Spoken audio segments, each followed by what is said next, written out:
Thank you. Okay, my friends, welcome to another NTI conversation.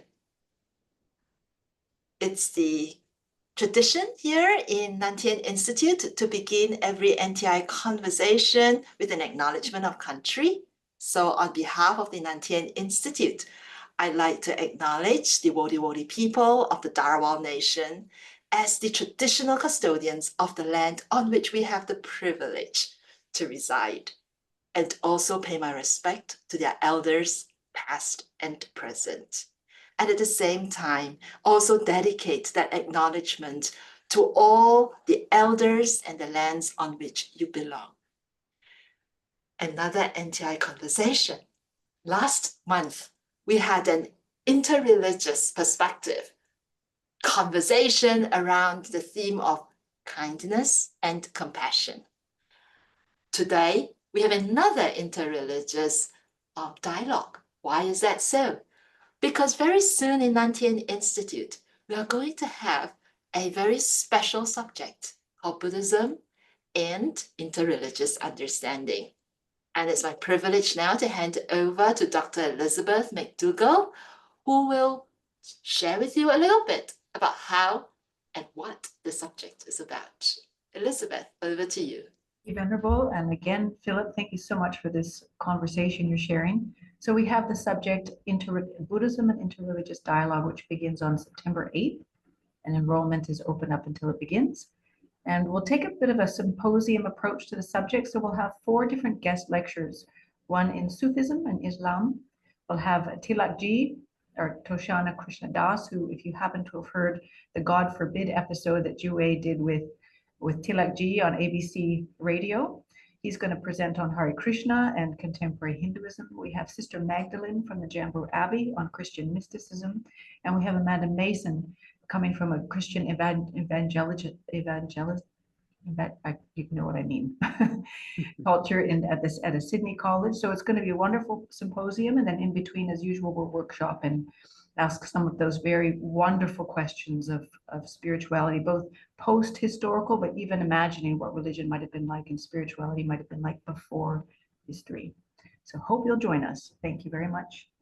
Thank you, Elizabeth. And Elizabeth is our pedagogy expert. So she encourages us to take on the contemplative pedagogy, for which NTI is very famous for by now. So I invite everyone to consider joining us in this very special subject. But before then, today is a special day because we have our alumnus, Philip Bewley, here, who is also a doctoral candidate at the Catholic Theological College of the University of Divinity in Melbourne. So he's zooming in from Melbourne, where he researches comparative theology at the intersection of Buddhist-Christian dialogue. With a long-standing interest in interfaith engagement, his academic work bridges traditions from his MA at the University of Wollongong, examining Dutch Catholic Church's progressive pastoral care of the LGBTQIA plus individuals in the 1960s, to his current project comparing the relational ontologies of Orthodox theologian John Zizioulas and Zen master Thich Nhat Hanh. His research today is going to be presented to us, where he will highlight how both thinkers challenge notions of othering and otherness, offering us transformative frameworks for identity, belonging, and embodied praxis. These are very, very contemporary notions, and therefore today is going to be very interesting because it's an intersection of whatever background you're in, Buddhism or Christianity, or if you're interested in sexuality, ethics, or if you're just interested in some of these principles of research methodologies. We have Philip here to share his latest research. So over to you, Philip. Okay, thank you very much, Venerable Jue, and welcome to this presentation, which I have entitled Beyond Othering, Buddhist and Christian Relational Perspective in Dialogue. And I start, of course, with a challenge. I will need to describe Buddhist metaphysical concepts to the Christian audience here and Christian metaphysical concepts to the Buddhist audience here. And also, I need to explain these concepts to any other interested parties. So I hope I do both traditions justice in my attempt.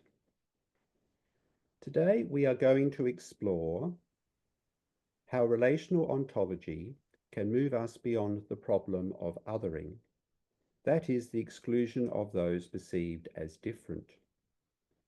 The methodology used in this paper is known as comparative theology, first articulated by Jesuit Francis X. Clooney. It is the process by which one engages with another religious tradition's intellectual and spiritual world, dwelling attentively in that space, then crossing back, bringing fresh insights, often sparked by an intriguing resemblance between doctrines, texts, or practices. The aim is to develop fresh theological perspectives for one's own religious tradition, without ignoring differences or falling into syncretism. So through a comparative dialogue between Vietnamese Zen master Thich Nhat Hanh's concept of interbeing and Greek Orthodox Bishop John Zizioulas' concept of being as communion, in this paper I will demonstrate how both religious traditions affirm that to exist is to be in relation, and argue that this perspective offers transformative tools for dismantling exclusion and fostering genuine encounter with the other. And this presentation also presents key developments from my PhD research to date. Now, ontology, which I referred to in my opening sentence, is not a term commonly used in everyday language, so I think a brief explanation is necessary. While ontology sounds complex, it is simply the study of what it means to be.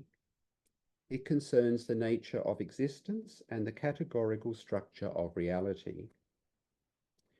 A relational ontology, in particular, is a philosophical perspective that holds the relationships between entities to be more fundamental than the entities themselves, meaning that things are defined primarily by their connections and interactions rather than by any intrinsic isolated essence. In other words, we are through our connections. Our very existence depends on interconnectedness. Furthermore, grasping this core idea that existence is inherently relational is a crucial step in dismantling the barriers of othering and then opening the space for genuine encounter with the other. Now, relational ontology is also a very hot topic these days. The subject appears in philosophy, theology, psychology, political theory, educational theory, and even information science. Relationships are also a natural part of daily life that many of us take for granted.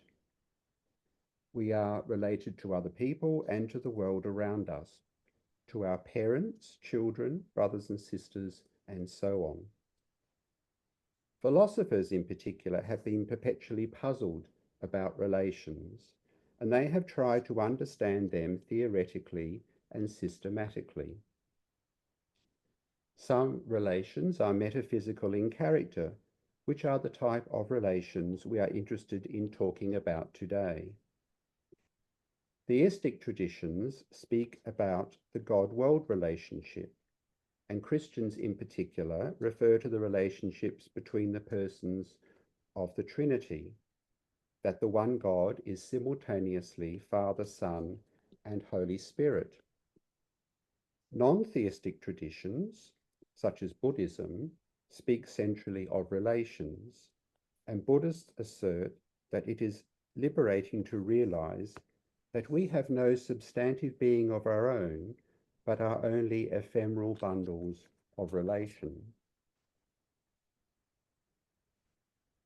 But why do philosophers, theologians, and Buddhist scholars bother to construct a theory of relation at all? Are we not just playing around with theoretical abstraction? Well, the reason is quite simple. There are important practical consequences for the correct understanding of being and relations. In both the Buddhist and Christian cases, the ruling understanding of relations suggests that we are intimately connected with aspects of the world we normally think have no claim upon us, and this in turn may evoke greater compassion and responsibility among human beings. The transformative potential of relational understanding leads us to the central theme of my PhD research at the moment, and to the research question I am continually exploring. How can specific relational ontologies confront the core problem of othering and otherness? That is, the exclusionary forces that contradict our fundamental interconnectedness. I believe that the exclusion and alienation of people who are different remains one of the most intractable problems society as a whole faces. Moreover, much of the thinking that lies behind the rejection of the other represents a skewed perception of reality, based, as it were, on an ontological misapprehension.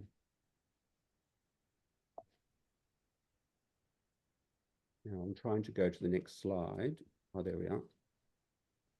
Now, it was French existentialist Simone de Beauvoir who introduced the idea of the other in relation to the self in her work, The Second Sex.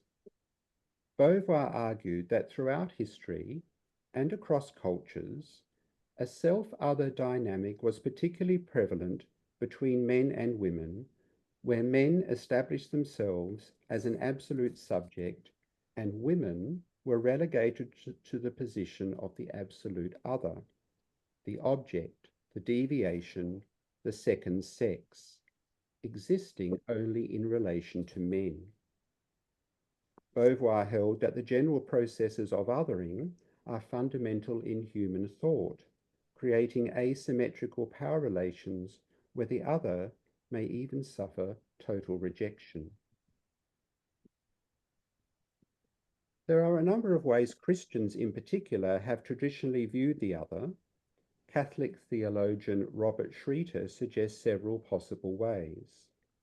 They include 1. The homogenizing of the other, perceiving the other through the lens of sameness and otherness is ignored. 2. The colonizing of the other, either dominating the marginal other or assimilating their marginal identity. And 3. The demonizing of the other is considered to be a threat to be expunged. For you and lots. However, these processes are not confined to just the Christian world. Similarly, Rita Gross, a Buddhist feminist scholar, writes about asymmetrical power relations in Buddhist communities, where sexism, misogyny, and the marginalization of women stem from the fundamental delusion of separateness and the construction of rigid hierarchical identities, core mechanisms of othering. A perfect example of othering we hear all too often seems to come nightly on our evening news. Every time, Donald Trump uses demonizing and dehumanizing language to describe undocumented migrants to the United States. He calls them animals who poison the blood of our nation and labeled them predators, rapists, and murderers. If that is not othering, I do not know what is.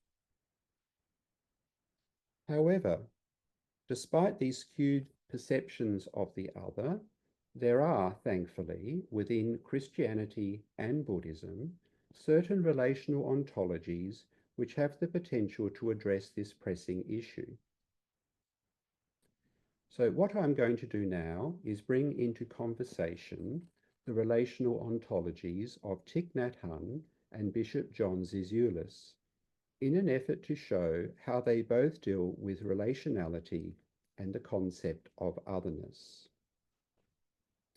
But first, who are these two individuals? Well, briefly, Thich Nhat Hanh was a renowned Zen Buddhist monk, peace activist, and spiritual teacher. Known as the father of engaged Buddhism, he advocated for non-violence and social justice during the Vietnam War, living in exile for most of his life in France, where he founded the Plum Village Monastery. And he authored over 100 books. John Zizioulas was a prominent Greek Orthodox theologian and the Bishop of Pergamon in the Ecumenical Patriarch of Constantinople. His publications, Being as Communion, published in 1985, and Communion and Otherness, published in 2006, are groundbreaking works in theological anthropology. Importantly, both relational thinkers critique modern concepts of individualism, articulating relationality through distinct metaphysical frameworks. Zizioulas roots his relational theories in Trinitarian theology, especially that of the 4th century Cappadocian Fathers, and Nhat Hanh roots his relational theories in certain Mahayana Buddhist doctrines, as articulated by 2nd century Indian Buddhist philosopher Nagarjuna. Significantly, both share a commitment to interpreting ancient texts for contemporary audiences in order to address modern existential concerns. So first, let's look at Thich Nhat Hanh's relational ontology. Within a Buddhist metaphysical framework, Nhat Hanh teaches the concept of interbeing. This is a contemporary articulation of two ancient and interconnected Madhyamika Buddhist doctrines, namely dependent origination and emptiness.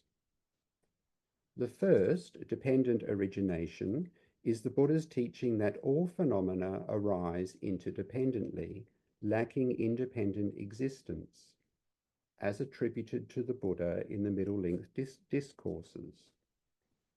The Buddha is recorded as saying, "When this exists, that comes to be, with the arising of this, that arises. When this does not exist, that does not come to be, with the cessation of this, that ceases." The second doctrine, emptiness, is defined by Nagarjuna as, "What is dependently co-arisen is emptiness." In other words, since all phenomena depend on causes and conditions, they lack inherent existence. Thus, emptiness is not the negation of existence, it is not a belief in nothingness, but a clarification of how things do exist, only as interdependent, ever-changing processes, never as fixed, self-sufficient entities. Therefore, Nhat Hanh's interbeing teaches that nothing, including the self, exists independently, but only in interdependence. For Nhat Hanh, therefore, to be is to interbe. Moreover, Nhat Hanh bridges this ontological insight of interbeing with social activism. This is referred to in terms of an engaged form of Buddhism. By affirming that no self exists apart from the whole, he frames oppression, ecological destruction, and even inner suffering as manifestations of the delusion of separation. Nhat Hanh's praxis of mindfulness dissolves this illusion, revealing the interdependence or interbeing of all existence. Mindfulness as non-judgmental, present moment awareness is neither passive quietism nor mere observation, but an active ethical discipline. By attending to the rising and passing of thoughts, sensations, and phenomena, one cultivates an openness that exposes the true nature of reality, revealing the constructed nature of the boundaries we impose. Through sustained practice, it disrupts habitual patterns of othering, replacing them with a direct experience of interconnectedness.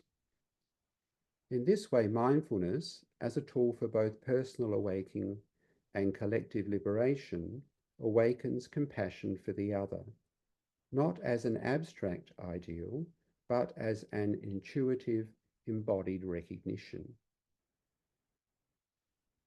Now let's take a look at John Zizioulas' relational ontology. John Zizioulas is the first to specifically and systematically develop a relational ontology where otherness is foundational and constitutive of personhood. Zizioulas contends that human personhood is constituted only in communion, where otherness is not erased but formed through relationship. Personhood, therefore, is described by him as otherness in communion and communion in otherness. For Zizioulas, this dynamic mirrors the Trinitarian life of God, where the divine persons, Father, Son, and Holy Spirit, exist in perfect communion while affirming their distinctiveness or otherness. And what is true of divine personhood, then, is also true for human personhood, because human persons, according to the Hebrew Bible and Christian theology, are made in the image and likeness of God, or as Zizioulas would say, in the image and likeness of the Trinity. In other words, human persons are made in the relational image of the triune God. However, Zizioulas does not stop there. He sees God's relational imprint on all of creation. This means, he says, that all that may be said to exist is a combination of unity with otherness, of communion with diversity. Now, Zizioulas' relational ontology draws deeply from the 4th century Cappadocian Fathers, who in turn drew on key concepts from ancient Greek philosophy, particularly around terms such as ousia, or substance, and hypostasis, or essence. Their writings contributed to the theological debates of that time regarding the nature of God's existence. These philosophical terms were used to articulate what it meant for God to be both one and three simultaneously. They define God as one divine substance, shared equally by three distinct co-equal essences or persons. On this basis, Zizioulas argues that the one substance of God coincides with the communion of the three persons. Thus, he concludes, to be and to be in relation becomes identical. Now, at this point, we note that Zizioulas and Thich Nhat Hanh are saying something very similar. Zizioulas says that to be is to be in relation, and Nhat Hanh says to be is to interbe. And remember, in Christian theology, what is constitutive of God's being is reflected analogically in the being of human persons created in God's image. Thus, also for human persons, to be is also to be in relation. As Zizioulas affirms, by being relational, human existence involves interdependence and interaction simultaneously among human beings themselves and with the natural world they commonly share. Furthermore, for Zizioulas, if God exists as Trinity, where the substance of God and the three persons coexist in perfect unity, then otherness is constitutive of divine being. Although the Father, the Son, and the Spirit are one, they also retain their difference. Therefore, God as Trinity reveals that otherness, 1, enables unity rather than threatens it, 2, is absolute, that is, the distinctiveness and uniqueness of each are fundamental and irreducible aspects of their being, and 3 is ontological, and 4 is inconceivable apart from relationship. And what is true of God in terms of otherness is also true for authentic human personhood. Now, let us put these two relational ontologies I've just explained in dialogue with one another. From the outset, it is important to note that little scholarly work has been written directly about a Buddhist approach to the concept of othering and otherness as such. However, the reflections of Sally King, Emeritus Professor of Religion at James Madison University, are an exception. She wrote an article in 2021 entitled Otherness as a Challenge to Buddhism, in response to one of her students who challenged a lecture she gave on Buddhist ethics, in which she emphasized that ethics is rooted in the idea of the intrinsic interconnectedness of all human beings. Her student disagreed because he believed that ethics is rooted in respecting otherness and difference, and that it was this that ought to be the foundation and starting point for ethics. So this got Sally King thinking. She makes the point that the ontological foundation of Buddhism, particularly in relation to dependent origination or interbeing, which emphasizes the interdependent nature of all phenomena, tends towards pulling persons and things together. As this creates a Buddhist ethical framework which emphasizes the connectivity of all that exists, then there is an imperative to contribute to the welfare of society and promote the common good. However, she argues, this tends to produce the language of human sameness, in particular the idea of closeness, connectedness, similarity, and equality. In other words, the doctrine of dependent origination tends towards de-emphasizing any language around difference and distinction, which the notion of otherness highlights. Nonetheless, King believes that the question of otherness is by no means absent from Buddhist thought, but rather something that has been largely overlooked.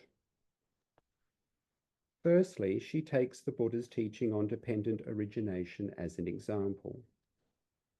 As we heard before, the Buddha is recorded as saying, when this exists, that comes to be, with the arising of this, that arises. Otherness, in this case, King argues, is implicit but still evident. In other words, when this particular thing exists, that particular thing comes to be. That is, a particular thing arises only in relation to other particular things. Therefore, she concludes, the emphasis in what the Buddha says is not just in pulling things together, but is also concerned with the concept of particularity. In other words, it is always and only particular causes and conditions that produce particular consequences. King therefore asserts that although we are equal, equality does not mean sameness. Interdependence reveals that we cannot be identical, as we do not occupy the same position in the chain of causes and conditions that link us all. In the end, King suggests that the notion of otherness does not challenge the concepts of dependent origination and emptiness, but it does challenge certain interpretations of these doctrines, which overemphasize the oneness of things at the expense of diversity and difference. This has the potential to distort ethical and practical outcomes. What is needed is a balanced view which recognizes both the interconnectedness and relational nature of things, but also celebrates the distinctiveness of all phenomena. This allows for a more comprehensive and compassionate engagement with reality. As a slight aside, I was recently reading about quantum physics and quantum entanglement. I am no expert on this subject, but if I have the theory of quantum entanglement correct, if two particles, such as two photons, interact with each other, that even though they may separate spatially, they relate to each other in ways that would suggest that they are not separated. This is termed non-separability. A change in one particle instantly influences the other, regardless of the distance between them. Amazingly, this theory has been experimentally confirmed with particles separated by over 10 kilometers, yet still retaining non-separability. Essentially, the two particles share both a separateness and a togetherness. Just as independence allows particularity to flourish, quantum entanglement illustrates this harmony. Particles remain distinct while being inseparably linked. Their relationality does not erase their individuality, rather it defines it. Now, this is where our comparative theology dialogue becomes helpful. Zizioulas' relational ontology, I suggest, offers Buddhism a corrective. If the doctrine of dependent origination, or Nhat Hanh's concept of interbeing, tends to pull things together and therefore overemphasize the relational aspect of existence, Zizioulas' understanding of personhood as both communion and otherness acts as a counterbalance, a complementary perspective, and a dialogical insight. It helps Buddhism reclaim an aspect of its philosophical thought which has become submerged and perhaps even sidelined or ignored. In Zizioulas' understanding of relational being, otherness is not negated but affirmed. For Buddhism, Zizioulas' relational ontology serves as a reminder, an insight, that relationality and particularity are not opposing ideas, but rather are harmonious and mutually constitutive. That is, it helps support Sally King's findings and reflections. There is also something Buddhism can do for a Christian understanding of relationality. Zizioulas' relational ontology is often critiqued for its abstract focus on being over praxis. The unanswered question remains why Zizioulas' vision has not translated into practices that actively confront exclusion or embrace diversity in meaningful ways, especially within the life of the Christian Church. Nhat Hanh's mindfulness practice, a central tenet of his Buddhist philosophy, is designed to concretize his relational ontology for the Buddhist practitioner, providing the direct motivation and foundation for ethical praxis, transforming insight into compassionate action in the world.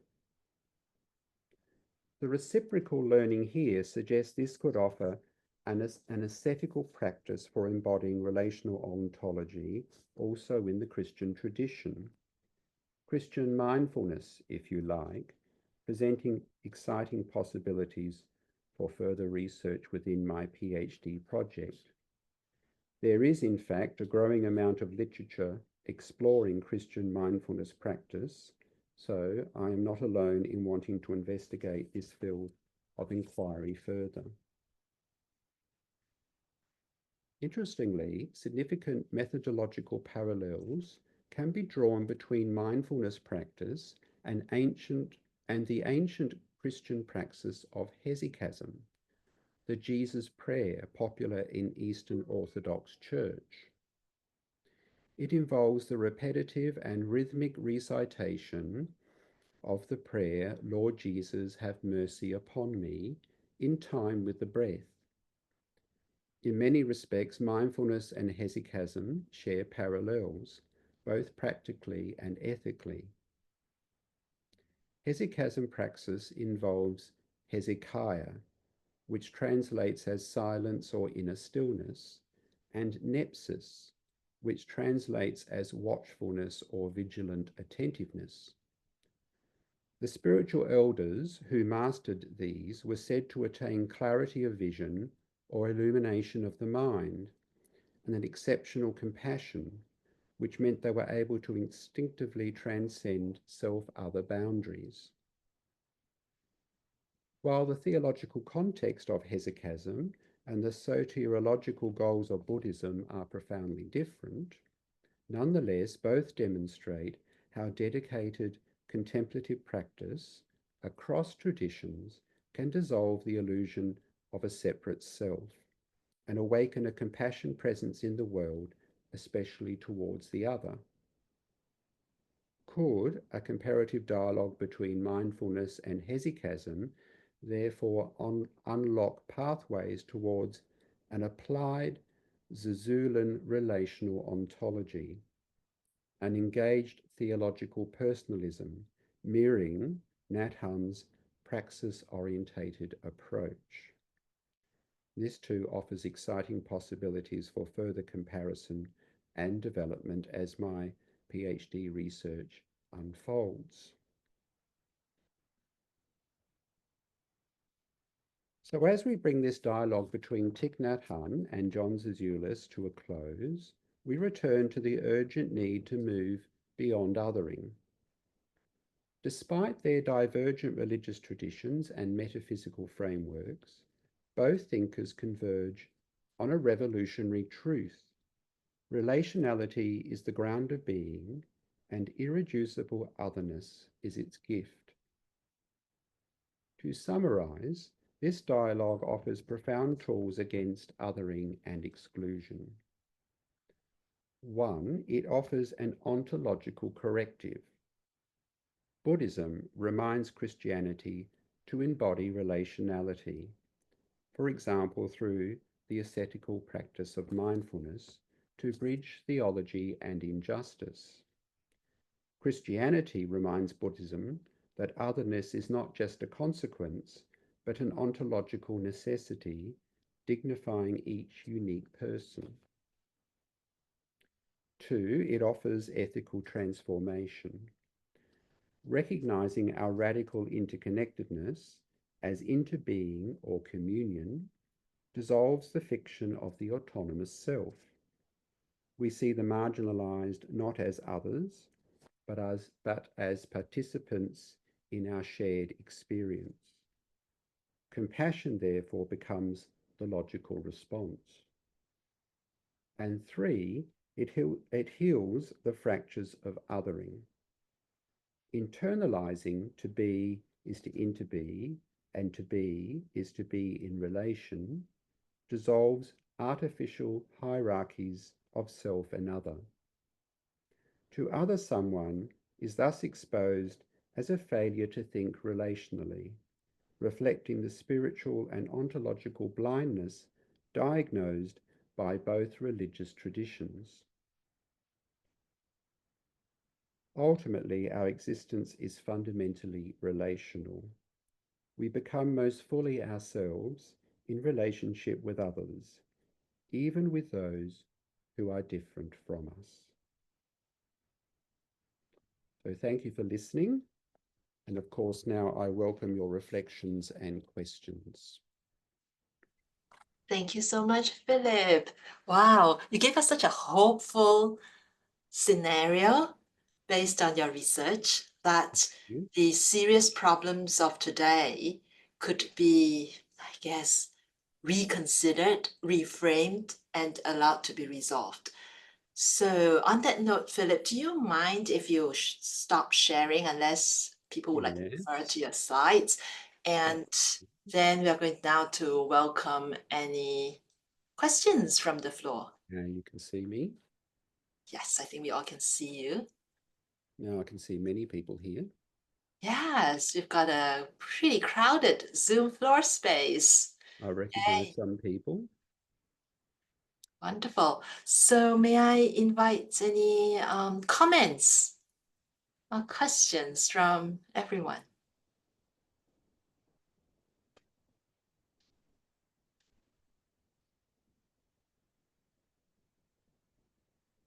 Everyone's a bit shy. Not quite. I think we need a little bit of time to digest. It all to sink in. I think Father Joseph Banook there's got his hand up. Oh. We've also got Joseph Frawley, who has just got his hand up. So just feel free to unmute. Yes, Joseph. Yes, please unmute.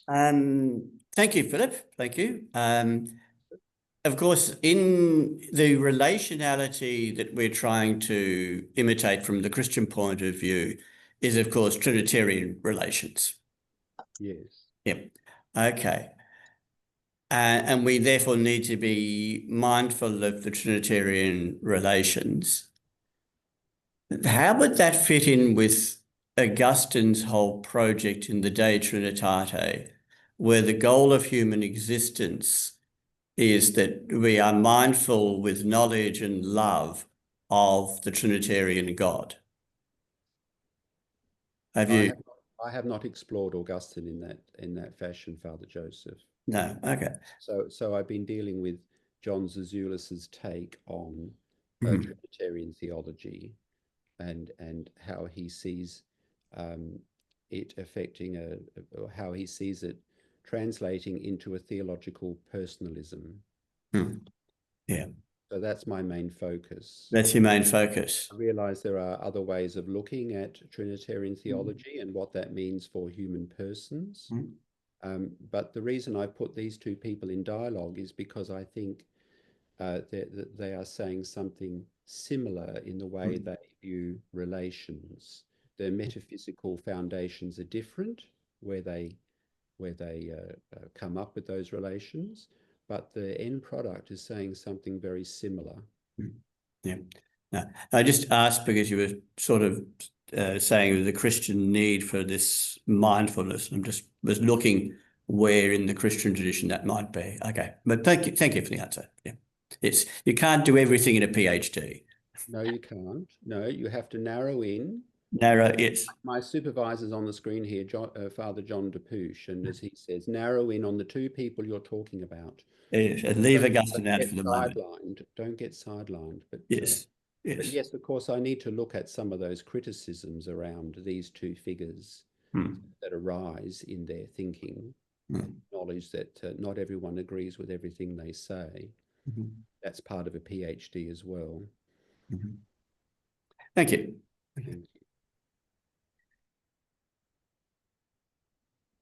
Thank you, Sir Joseph. Thank you, Philip. This is a really good discussion. I see a lot of new faces on the screen. So from the context, I'm coming more from the Buddhist tradition than the Christian tradition. You mentioned the kind of lineage, the thought lineage that Zen Master Thich Nhat Hanh's view has come from, is the Madhyamaka, or the kind of the work of Nagarjuna. And within Mahayana Buddhism, he is taken as almost a second Buddha. He is extremely popular, and there would be very few that would take umbrage with the conclusions that he's presenting. Does Zizioulas have, what kind of assent does Zizioulas' ideas about the Trinity being the same and different, and that being mirrored in humans? Is that also kind of widely assented to? Is that more fringe? Is it being debated? So from someone who knows very little about contemporary Christian theology, I'm really interested. So within the Eastern Orthodox Church, remember that that the church is divided into various denominations, and there's a great divide between Western Christianity and Eastern Christianity. Within Eastern Christianity, he is very much a revered figure, but not without criticism, as any academic or any theologian will always find. But he has a very honoured position when it comes to his thoughts on the Trinity and on the concept of theological personalism, or the anthropology that is derived from his Trinitarian theology. In the West, he is not so much known. Having said that, when I was an undergraduate at the University of Divinity, and I did a subject on the triune God, we did look at John Zizioulas. So he does appear often in the syllabus, but there is often this divide between East and West over which figures we look at when we're looking at a particular theological issue. But he's becoming more known, I think, in the West over time, his writings, and he creates a lot of theological debate and amongst Christian denominations. So there's quite a few people who've done PhD theses on his work, John Zizioulas, and they come from the Reformed traditions, Protestant traditions, the Anglican tradition, the Roman Catholic tradition, the Eastern Orthodox tradition. So there are people from all traditions who are very interested in his work. And Nhat Hanh too. Thich Nhat Hanh often appears in Christian spiritual writing these days. He will be referred to. That's how I first came across him. He was not unknown to me when I first studied Buddhism. He was a figure that I already knew. Thank you for that answer. Yes, he's a wonderful ambassador for Yes. Yeah, thank you. People used to say he was the second most famous Buddhist after the Dalai Lama. But of course, he's no longer with us.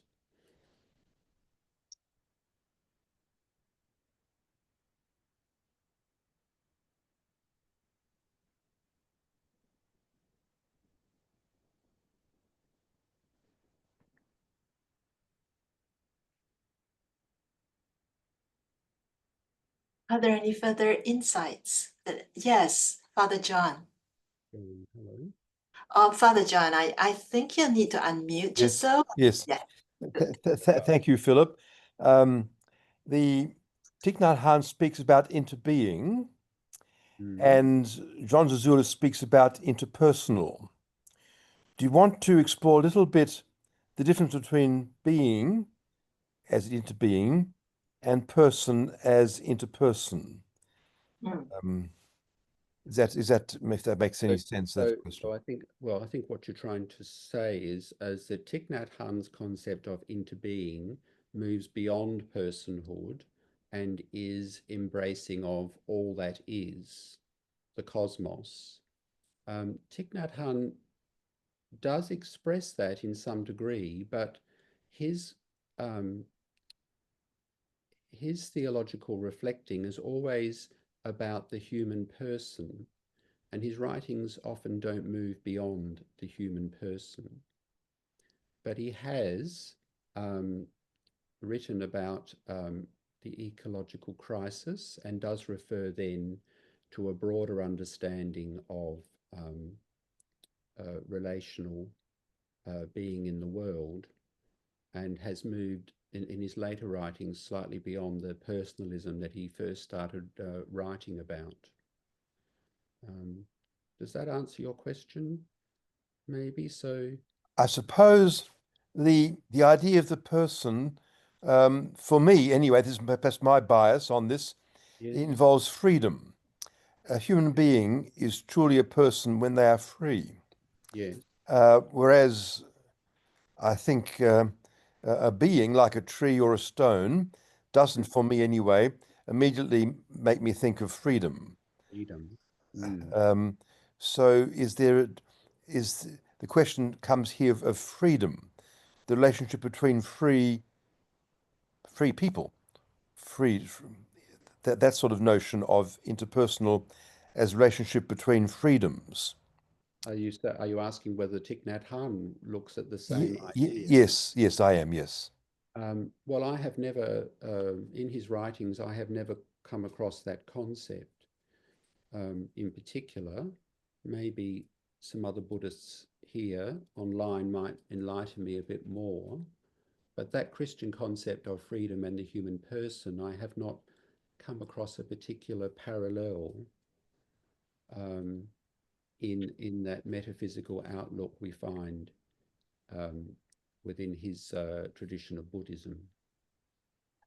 Thank you. Thank you. Of course, we're comparing two things which are not identical. There are always going to be differences and nuances between the two of them. And I suppose I've really honed in on the idea that both see being as relational, coming from very different backgrounds, but they both come up with the same answer, that being is relational. And they both critique the concept of individualism. Thank you. Thank you. Wonderful if they were both alive today. They both died only a couple of years ago, that they could sit in the same room and have a conversation about that. And I suppose that's what I have to do in my PhD thesis, is the pretend conversation that would have occurred between the two of them. Philip, is it okay if I attempt a response to Father John? Yes, of course. Freedom I think the concept of freedom in Buddhism might be a little different. We talk about liberation, and it's really liberation from the cycles of rebirth. And so the freedom here is really the ultimate liberation from what binds us into these cycles. And that has to do with what Philip has been trying to tell us. And it is this mistaken notion of an independent self. So the right view of interdependence, and in the case of Mahayana Buddhist, the addition of emptiness, is what eventually we hope will lead to the existential liberation, rather than an individual's rights or an individual's freedom. That is not, to a Buddhist, I guess, a goal or a quality that Buddhists will practice for. So I think that's why there's a difference. And this is the reason why when we use some words, because when Buddhism comes to the West, it borrows on many of the language that's already prevalent. And some of these languages, vocabulary such as emptiness, such as freedom, liberation, etc., got borrowed. And in the process, I guess the language has changed over time. But conversations like these is what's helpful. Thank you. Thank you, yes.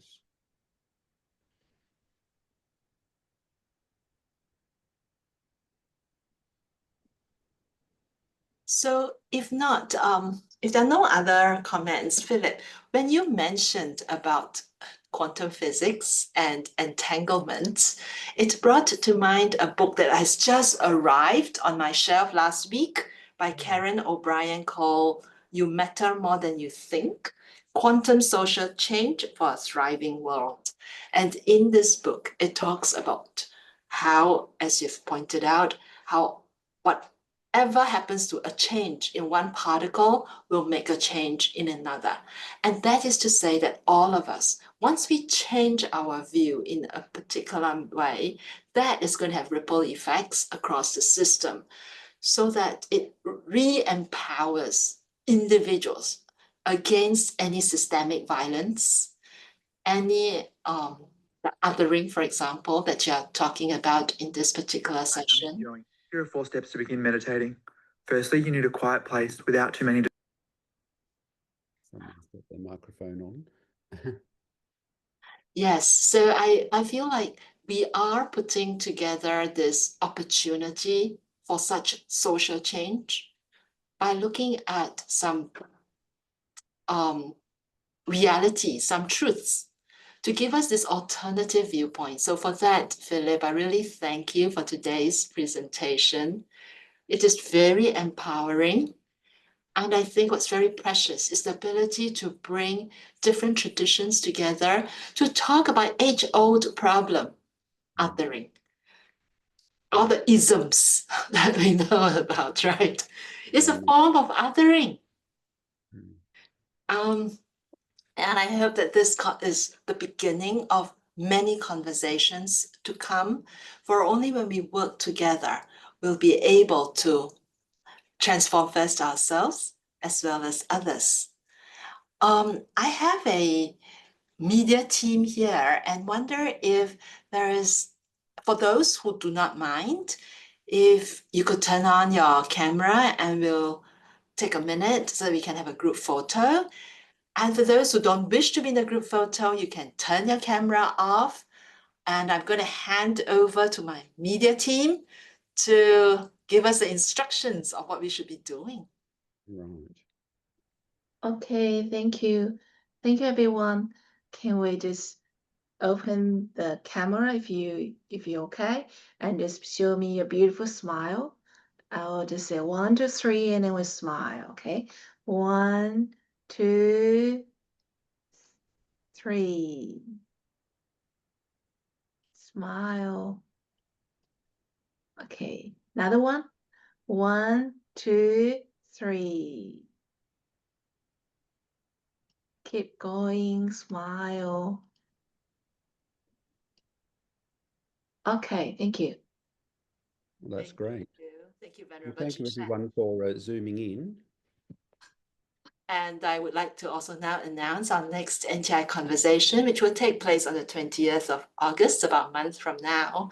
And the title is A Buddhist Perspective on a Future Beyond Extractivism. It is so important, isn't it? I think our NTI conversations are now attending to many of the world's problems, not that we can solve them, but we can offer alternative viewpoints. So this is going to be presented by Brother Tenzin, who has a PhD in ecology, and our NTI students, Jacob Tan and Gabriela Alonso. It will be a nice panel put together by Dr. Elizabeth McDougall, whom you met earlier. It will take place at 2 o'clock on the 20th of August, 2025, where we'll be exploring how we can look at environmental crises from a more empowering angle. So my friends, I look forward to seeing you again then. Thank you everyone for your attendance today. Thank you, everybody. Please keep well. Bye. Thank you. All right. Thank you. Bye-bye. Thank you. Bye-bye. Yes, Nan, I will. Are you there, Nan? I will give you the title of the book in the chat. Thank you. Yes, I'll be pleased to have that as well. Yeah, it is very new. It's just been published. It's in the chat. You matter more Yes, than you thank you very much. Thank you, Philip. Nice to see you again. Thank you, Nan. I haven't seen you for ages. I'm just photographing that on the screen. Yes, I haven't seen you for ages, so nice to see everyone. I hope that went all right. It went very well. Ifan there is actually dialing in from Europe, so it's his midnight. Middle of the night. Yes, middle of the night. So and he was one of the earliest who dialed in as well, because it was just too early. Yes. Well, I will try and get to the conversations from now on, provided I don't have doctor's appointments. I'll try and put them in my diary in advance so that Yes, I get yes. to And our HBSIGs as well, you may be interested. Yes. So Joseph will ask the second question today. We'll be presenting, as well as Roy Snedden, who has just completed his PhD, and he'll be presenting his PhD research. Okay, very good, very good. Yeah, so that will be in October. So we In look fact- forward to welcoming you back. In fact, I should have explained that I'm only sort of at the beginning of my PhD research. You know, I'm about 1/3 through, so there's still a bit to explore before, you know, I finally write it up. Of course, of That course. probably showed a bit in what I was talking about, but Yeah, but it's a journey, right? You're not in a Yes. desperate hurry. not at my age, no. Yeah. Not in It's retirement, I'm not in a desperate hurry, no. no. In fact, the longer you take, I think the more nourishing it will be. Yes, that's right. That's correct. Yes. Not something to Thank rush. you. All right. So Bye-bye. thank you very much. So bye. Bye. Bye, Bye everyone. all. I can work out how to switch it off. I'm going to end the Oh, meeting. down here. Steve. It's okay. I'll end the meeting for We're all. ending it. Bye-bye.